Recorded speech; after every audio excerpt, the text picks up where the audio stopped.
Everybody, आज हम पढ़ने वाले हैं the fundamental unit of life में न्यूक्लियस के बारे में।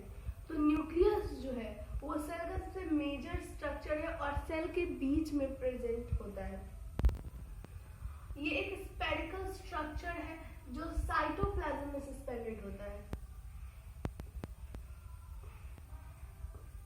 साइटोप्लाज्म में ये सस्पेंडेड होता है। न्यूक्लियस जो है वो डबल मेम्ब्रेन से कवर्ड होता है जिसे न्यूक्लियर एनवेलप कहते हैं। जैसे कि यहाँ पे ये एक स्ट्रक्चर हो गया और ये दूसरा हो गया। ये जो है ये न्यूक्लियस को कवर कर रहा है, तो इसी को बोलते हैं न्यूक्लियर एनवेलप। ये न्यूक्लियर एनवेलप जो है इसमें बहुत सारे पोर्स प्रेजेंट होते हैं जिसे न्यूक्लियर पोर कहा जाता है। यहाँ पे ये पोर्स जो प्रेजेंट है इसको न्यूक्लियर पोर्स कहा जाता है। और यही जो न्यूक्लियस एनवेलप होता है वो न्यूक्लियस को साइटोप्लाज्म से अलग करता है।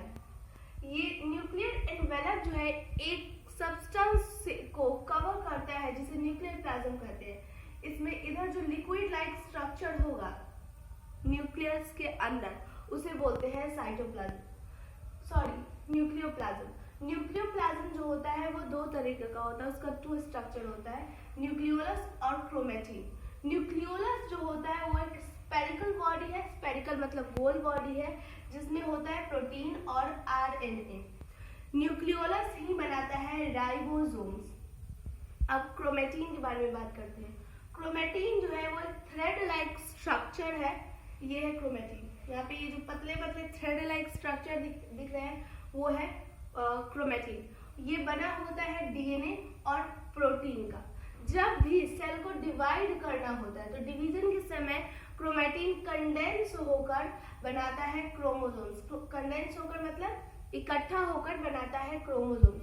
और हर एक क्रोमोसोम्स में होते हैं जीनस और इन जीनस के पास होता है हमारा इनहेरिटेड मटेरियल, इनहेरिटेड कैरेक्टरिस्टिक्स होता है।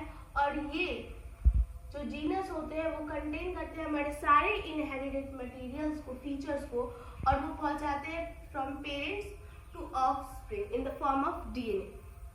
आई होप कि न्यूक्लियस आपको समझ आया होगा। अब बात करते हैं न्यूक्लियस के फंक्शंस को। तो न्यूक्लियस जो है वो सेल के अंदर हो रहे सारे मेटाबॉलिक एक्टिविटीज को कंट्रोल करता है और इनहेरिटेड ऑफ कैरेक्टर्स को ले जाता है फ्रॉम पेरेंट्स टू ऑफस्प्रिंग।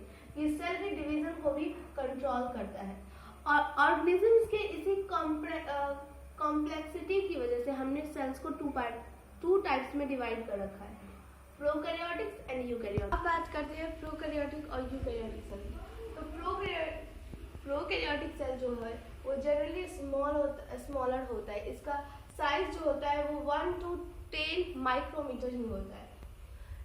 इसमें वेल ऑर्गेनाइज न्यूक्लियस नहीं होता है और इसका जो न्यूक्लियर मटेरियल होता है वो भी न्यूक्लियर मेम्ब्रेन से घिरा हुआ नहीं होता है, मतलब ये इसमें न्यूक्लियर एनवेलप नहीं होता है। सिंगल क्रोमोसोम्स होता है प्रोकैरियोटिक सेल्स में और न्यूक्लियोलस एब्सेंट होता है। न्यूक्लियोलस क्या होता है? न्यूक्लियस के इधर मतलब इस साइड न्यूक्लियोलस प्रेजेंट होता है, लेकिन प्रोकैरियोटिक सेल में न्यूक्लियोलस प्रेजेंट नहीं होता है और इनमें मेम्ब्रेन बाउंड ऑर्गेनेल्स भी नहीं होते हैं।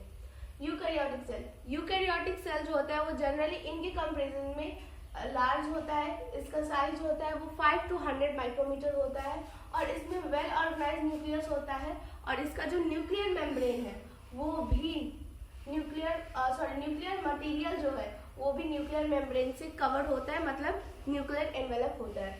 इनमें क्रोमोसोम्स एक से अधिक होते हैं और न्यूक्लियोलस भी प्रेजेंट होता है और इनमें मेम्ब्रेन बाउंड ऑर्गेनेल्स भी पाए जाते हैं। आई होप कि प्रोकैरियोटिक और यूकैरियोटिक आपको समझ आया होगा। This video is helpful. I will see you next time. Until then keep learning and keep smiling.